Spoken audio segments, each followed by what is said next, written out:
Some people argue against decriminalizing or legalizing prostitution on the grounds that you cannot buy consent to sex.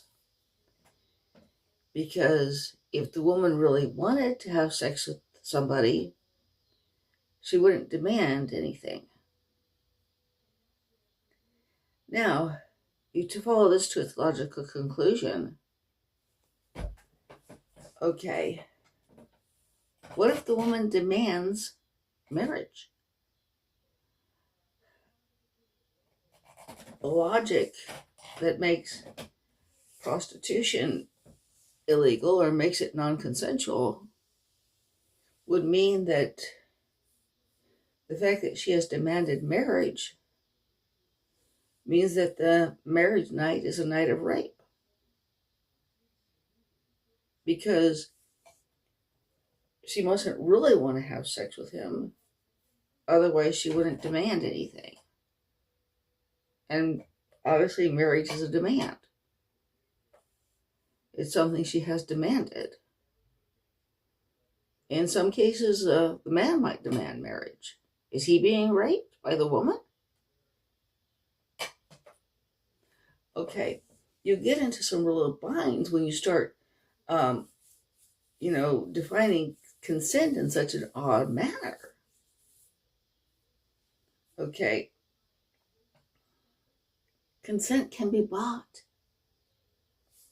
It can be bought in a very blunt, crude way with cash.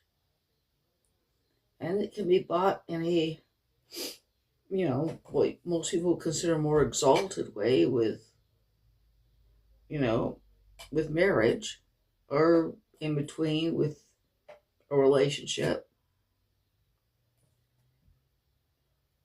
But in any case, you're not forcing yourself on the other person if you meet that person's demand. And the fact that in most heterosexual relationships it would be the female doing the demanding simply reflects the fact that there's more internal cost to partnered sex for women than there is for men.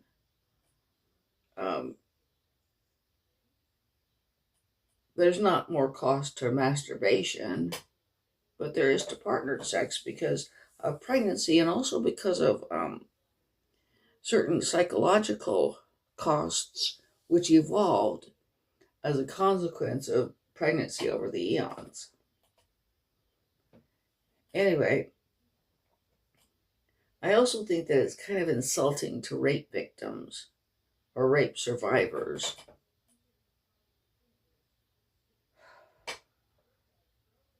to define consent in such an expansive manner, or to define rape in such an expansive manner.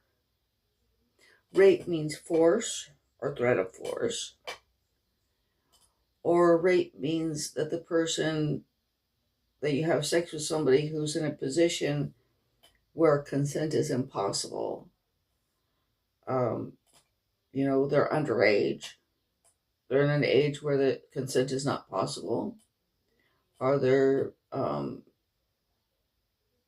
comatose, incapacitated, or whatever.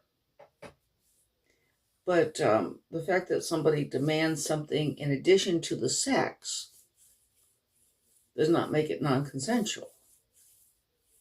Again, that would mean that women who demand marriage would all be rape victims.